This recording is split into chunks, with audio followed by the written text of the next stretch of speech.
Welcome to December, everyone, and as we look back on the year, it's been a strong one overall. Plenty of companies have outperformed the index and delivered impressive returns, and historically, December has been a pretty friendly month for the markets.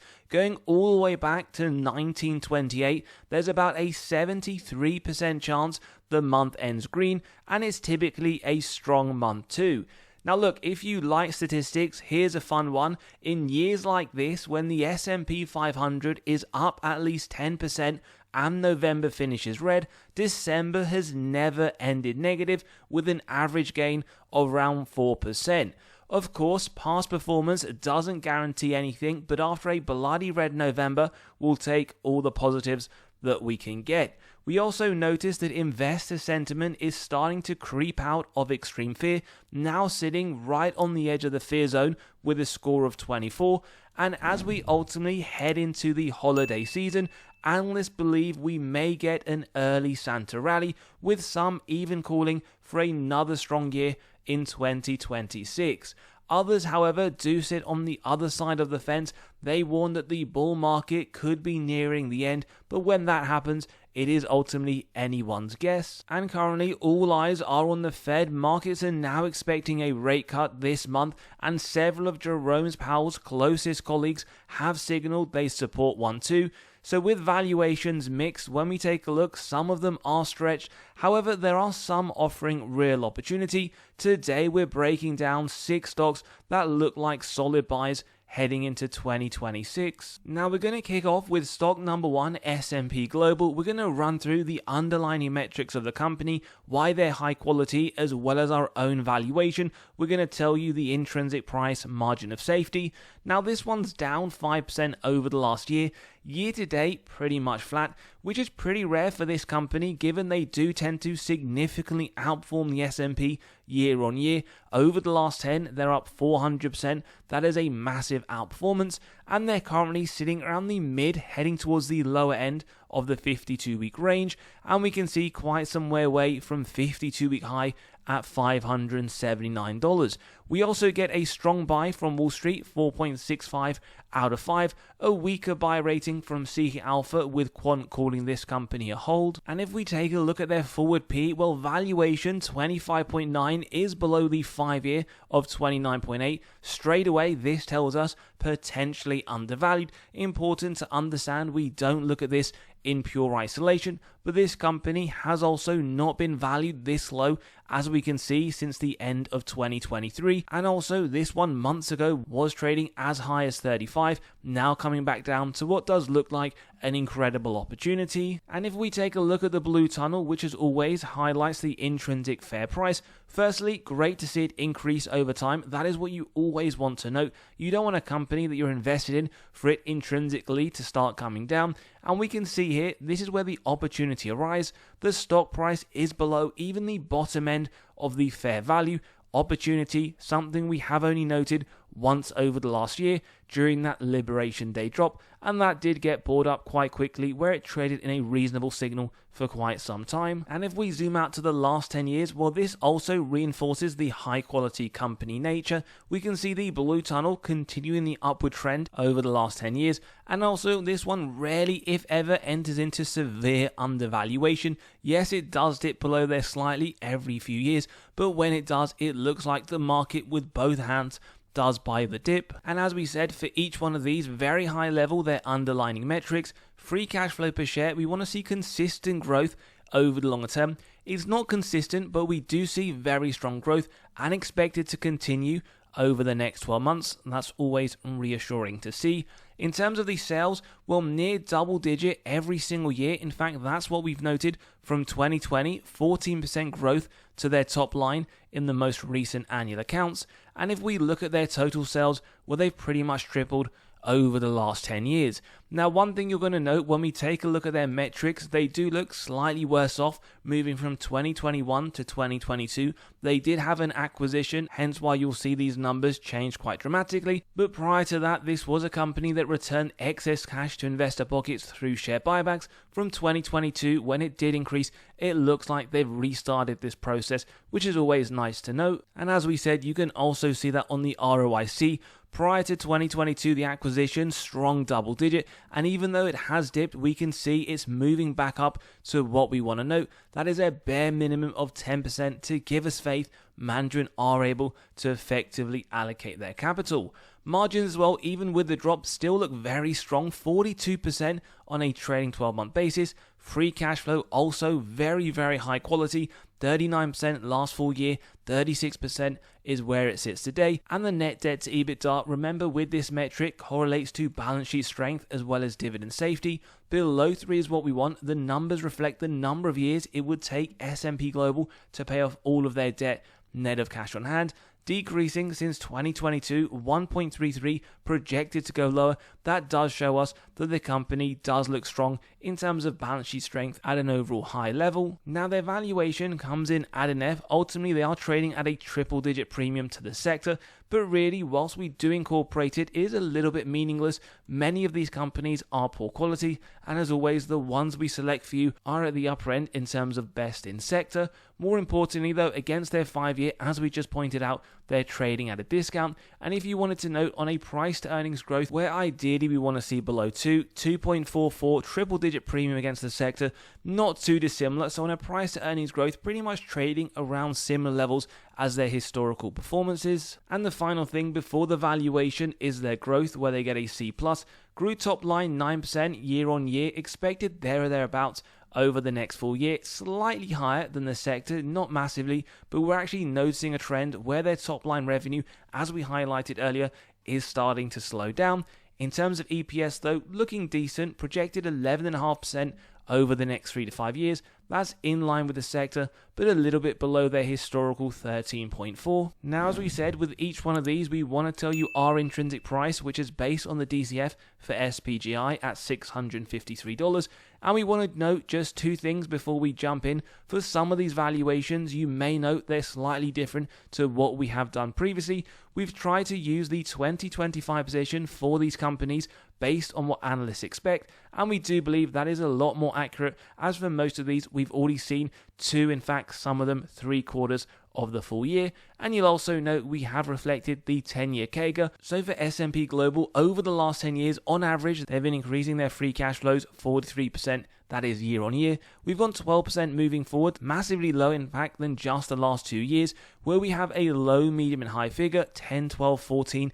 Each one is in fact subjective. You can always grab a copy of this model by clicking on the pinned comment below, running through your own numbers, S&P Global or any others, but you'll be interested to know on a reverse DCF what this means if you're buying at just under $500 today. 8.4% growth is already factored in. So what this means, you could say, gives you an opportunity at a high glance to see whether it's overvalued or undervalued.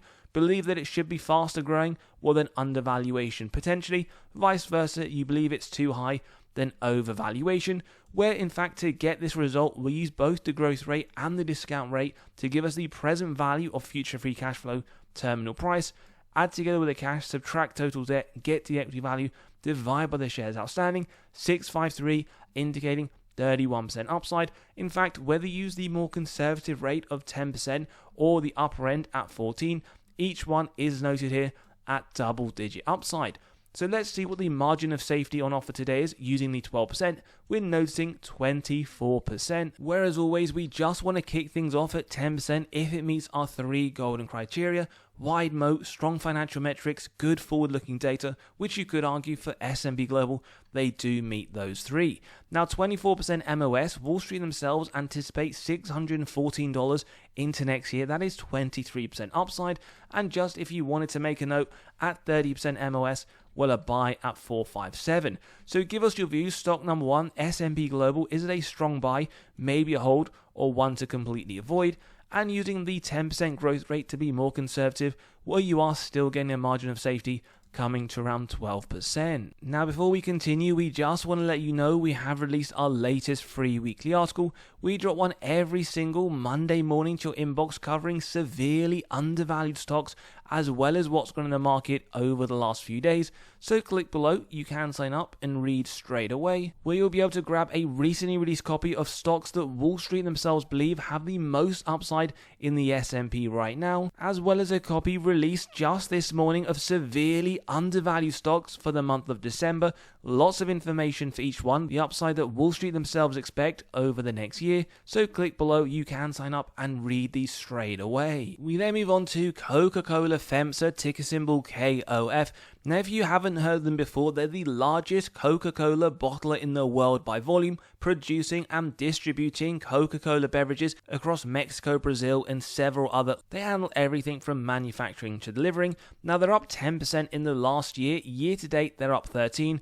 Over the last 10 years, they have struggled. They're up 15%, but do bear in mind, this is if you had bought 10 years ago today. For example, if you did buy this around the COVID lows of $38, well, you would be up, in fact, more than a double, and since then, they have been on an upwards trajectory, trading around the mid, moving more towards the lower end of the 52-week range. We get a buy rating from Seeking Alpha with a hold from Quant. Wall Street very close to the 4.5 to flip that into a strong buy, so clearly one they're incredibly bullish on. Now they're trading at a forward P of 13.5, which again is below the 5-year average, so we do get an undervaluation signal. One of the lowest it's traded for in the last 5 years. In fact, the lowest was around 12, didn't sit there that long at the back end of 2023. And we also get that undervaluation signal when we look at the blue tunnel, although just slightly below, where in fact for the most part it has been increasing, but not by a massive amount. And then zooming out to the last 10 years, well, we can see quite a lot of inconsistency, but from the lows of 2020 it has been moving in the direction we want to see. Actually, this one, interestingly, has shown itself as severely undervalued quite a number of times in just the last few years. Now, in terms of their underlying metrics, free cash flow, no real consistency noted, and why we do get to see a drop on a trailing 12-month and projected, they are anticipating to spend a lot on capex. When we take a look at their sales growth, though, not looking too bad. Typically, we want to see at a bare minimum 3 to 7% for these type of companies. To be honest, at least around 3 to 4, just to keep up in line with inflation. 14% was what they reported in their most recent annual accounts. 8% still looking decent on a trailing 12-month basis, where they've nearly doubled their top line over the last 10 years. Shares outstanding has barely moved, in all honesty, just an increase of 3 million over the period. And ROIC, nice to note it increase and sit around 13% pretty consistently over the last few years. Now, margins, we do notice not at the 16% we want to see at a bare minimum, but pretty consistently around the 13 to 14%. And free cash flow margin, not too bad, but again, large capex spending, we can see this drop on a trailing 12-month to around the 2% point. Great to see the net debt to EBITDA below the 4 we want to see. This is tailored for consumer staples and decreasing since the highs of 2.36 in 2016, pretty much around the 1 mark on a trailing 12-month. So no worries, at least again on a higher level. Now, valuation, we do in fact notice a B where you're getting an 8% discount to the sector, 6% discount to their 5-year average. Now, on the price to earnings growth, we don't have a forward-looking basis, but we can see on a trailing 12-month sitting around the 1.7 mark. And growth, they do get a B, top line up 8% year on year, projected around 6%, at least it is above, in fact, inflation at 4. The sector though, low single digit. Just note though, over the last 5 years, they have been growing ever so slightly higher, whereas projected earnings per share over the next 12 months to grow by around 7.4%. Now, our intrinsic value is the average of these three models. It gets to $110. If you solely want to look at DCF, it does come lower at 92. Bear in mind though, we have used a growth rate of 6%. Baked in today sits at 5.3. Again, these are for people who maybe just want to solely look at a DCF or understand what is the reverse DCF for these companies. $110 though still does give you attractive MOS sitting at 21%. If you wanted 25, well, it buy at 83, and at 30% around 77. Wall Street themselves see 22% upside into next year, $106 price target. Let us know on KOF today. We then move on to Microsoft, that needs no introduction, up 16% in the year. Year to date up 17, over the last 10, outperforming the S&P, up 780. On a pullback, down more than 10% from all-time highs at $555. Strong buy from Wall Street, that's pretty strong in fact, 4.75 out of 5.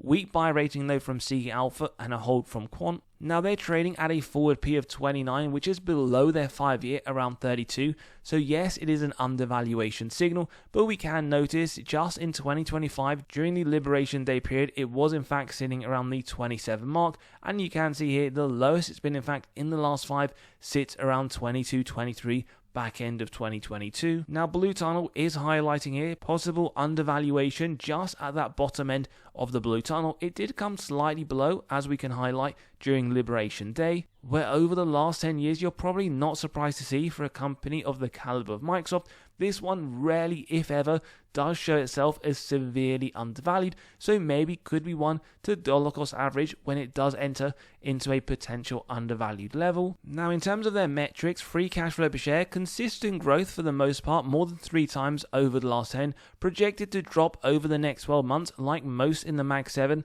that are really ramping up their capex spending.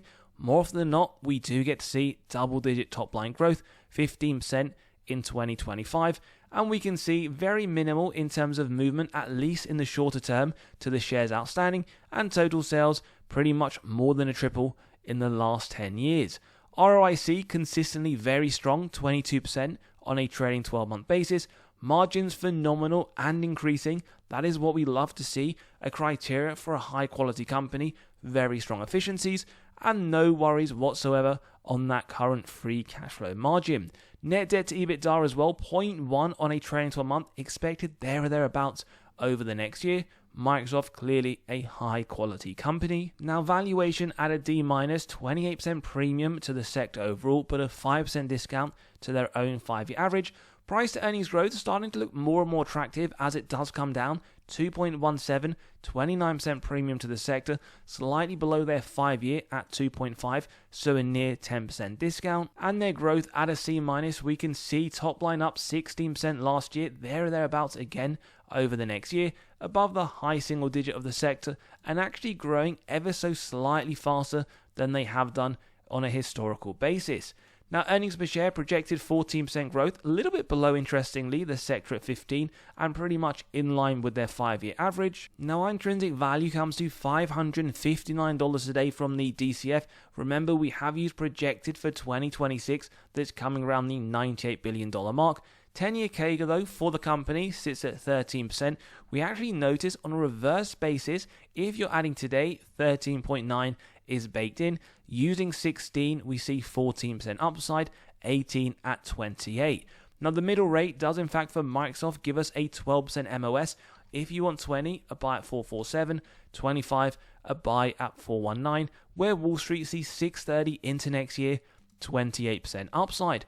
Now, what's interesting, that pretty much tells us by using an 18% growth rate, $631 is the intrinsic price, pretty much what Wall Street see into 2026. So that is roughly what they see in terms of the growth rate for Microsoft. But give us your views. Maybe this is one you're dollar cost averaging into. We then move on to Uber, up 22% in the last year. Over the last 5, up 76, pulling back in fact from their 52-week and all-time high of $102, where we notice a buy from Seeking Alpha, a strong buy from Quant, incredibly rare to see, and we notice a near strong buy rating from Wall Street, where their forward P sits below 14. You're getting a 32% discount to the sector, as well as a 60% discount to their 5-year. Interestingly, one of the lowest price to earnings growth we've seen, 0.44. We're talking the sector sits at 1.9, so a huge 76% discount, and that is typically what we would identify as a potential screaming opportunity. Now, growth sits at an A, year-on-year, top line up 18%, pretty much expected over the next 12, above the mid-single digit of the sector, but Uber is in fact growing slower than they have done historically, where EPS looks very impressive, 31% over the next 3 to 5, much higher than the sector at 12. Now, their underlying metrics, firstly, free cash flow looking good. It's gone from negative to positive and continues to climb, expected as well over the next 12 months. Sales has started to slow down, but still 18% is looking strong, pretty much what we noted in 23, 24, and as we just saw, expected in 2025, where we have to point out they have been diluting your position as a shareholder. Thing is, you probably won't mind if they can continue to outperform. Top line also up more than 10 times in the last 10 years. Now ROIC we can see start to gradually increase. Good to note, 8% as well on a trailing 12 month, where that's also reflected on the operating margin as well as the free cash flow. Yes, we do want to see this higher, but the main thing here is to note improvement every single year and going from negative to positive.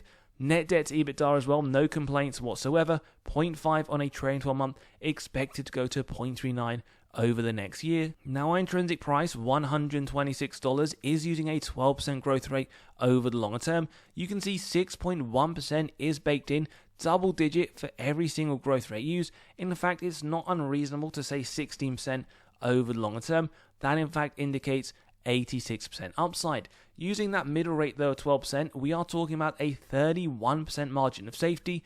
If you want to be conservative, let's use the 8%, still attractive at 11.2. Wall Street themselves see 116 into next year, $33 upside, but let us know where you believe Uber sits, and we just saw incredibly rare strong buy from Quant2. We then move on to Visa. We did just cover MasterCard yesterday, so we will take a quick look at this as that is what many people have asked for. Also looking incredibly strong, fits the video overall, up 6% in the last 12 months. Also a similar performance year to date, has outperformed the S&P in the last 10, trading towards the lower end of the 52-week range. Weak buy rating from Seeking Alpha, hold from Quant, very near the 4.5 for Wall Street to hit that strong buy. And we notice forward P only slightly below 26 than the 5-year average at 27.3. And when we do take a look at the blue tunnel, it is sitting right there towards the lower end. Again, something we've pointed out many times, this one did not drop into an undervalued level in Liberation Day. That does tell you quite a lot about the company and how the market perceives it. And over the last 10 years, pretty rare to see this one in a severely undervalued level. We saw that around the end of 2022 and for a little bit at the back end of 2024. Maybe, who knows, we'll see this at the back end of 2025 in maybe a couple of weeks. Metrics very similar to MasterCard, absolutely incredible. Free cash flow growing and expected to grow over the next 12. Top line up nearly double digit every single year, 11% in the most recent period, where they've grown their top line just below 3 times, as well as doing quite a lot of share buybacks on a very consistent basis. Always great to see, especially for a company that doesn't pay the highest yield. ROIC, again, all of these metrics are absolutely incredible, increasing, now sitting at 30%. No issues whatsoever with their margins, not a bad word to say at all. And net debt to EBITDA, to really close off the strength we can see, 0.25 on a trailing 12 month, expected there or thereabouts over the next 12. Now valuation does get an F, triple digit premium to the sector, double digit discount to their 5-year average. Price to earnings growth pretty much around the 2 level when the sector sits around 1.1, but we do note with Visa pretty much today trading around the same peg ratio as it has done historically. Now growth sits at a B-, growing their revenue pretty consistently, 11% last year, expected there or thereabouts over the next 12, above the mid to high single digit of the sector, and pretty much in a same consistent manner as they have done in the last 5 years. EPS projected 13%, a little bit above the sector, but actually a little bit below their 15.5% on a 5-year average. Now intrinsic value, $431. We have used, as we said, the 2026 analyst projections, meaning today on a reverse basis, 5.9% is expected moving forwards, where their 10-year CAGR sits at 18%. We've gone most conservative, expectation of 10, as you can see, double-digit upside no matter which one you choose. And if you want to see middle rate of 12%, well, we believe that to be reasonable, and that does mean a 32% margin of safety. If you want to use the lower end of 10% today, well, look, still strong at 23. If you wanted 30, well, a buy at $302. Wall Street also expecting 410 into next year, 23% upside. Like MasterCard, very high quality and definitely looking like one for serious consideration today. But do let us know your views. We then move on to one of the most battered down stocks in the last year, up there with the likes of Pfizer, down 70% in the last year, down 66% year to date, and down 56% over the last 5, pretty much trading right now at its new 52-week low. We get a double, although weaker buy rating from both Seeking Alpha and Wall Street, Quant with the firm hold. Now their valuation at a D- does mean you're paying a 44% premium to the sector, but a 69% discount to their 5-year. Price to earnings growth looking attractive at 1.1. That's a 21% discount to the sector, 57% discount to their 5-year that historically sits at 2.6. Also, while the growth looks strong at an A-, top line up 21% last year, projected 20% over the next 12, much higher than the sector sitting in the low single digit, but growing slower like we just saw with Uber than their own 5-year average. Earnings per share also looking promising, projected 20% growth when in fact the sector sits below at 11, but like revenue, EPS is growing slower than their historical 28.2. Now their metrics for the most part looks very good. Free cash flow since 2019 lows has been increasing, expected again over the next year. Revenue, like most growth companies, has started to slow down, sitting now at 21% on its trailing 12 month, but they're projecting that over the next year, still looking strong in terms of momentum, and their total sales were absolutely phenomenal and is expected to continue in this manner for quite some time. Shares outstanding, they have diluted your position, although this is becoming slower and slower. In fact, we have just seen this change going from 502 in 2024, now sitting at 500. ROIC, again, not the greatest, but from the lows of 2022, it has started to move the opposite way, now sitting at 14%, and the same pretty much to be said on the operating margin, rebounded from the lows of 7% in 2022, nice and strong 19 on a trailing 12 month. No complaints from 2020 in terms of the free cash flow margin, now sitting at 25%, and net debt to EBITDA from 2016 and projected over the next year. It won't even take the trade desk more than 1 day to pay off all of their debt, net of cash on hand. Very strong indeed. Now intrinsic value comes to $57, which as always you can grab a copy of this model by clicking on the pinned comment below. If you're buying at $39, well 5.5% is what is baked in today. We've used 12% as the middle rate, that is 46% upside, and just take a look at this. By using the middle rate, you're getting a 32% MOS. Wall Street themselves anticipate $68 into next year. That is 74% upside. And if we were to use the upper end of 16%, well, you can see it comes to $73, a little bit above what we can note from Wall Street. So if we, for example, just put in here 15%, it comes to that $68.40, meaning Wall Street themselves are projecting over the longer term around 15% growth to the trade desk overall. So by us using the middle rate of 12%, you could argue that's conservative. You're still getting 32%, and you can note here strong upside from Wall Street, but as always, you should never use that as an indicator to buy, hold, or sell. As always, give us your views on these 6 stocks, where you believe they sit. Maybe you're adding, maybe you want to completely avoid. And don't forget, as always, to sign up to the free weekly newsletter. Grab those spreadsheets, come and join us at Patreon, where we cover our buys and sells. And as always, have a great day. We'll see you all on the next one.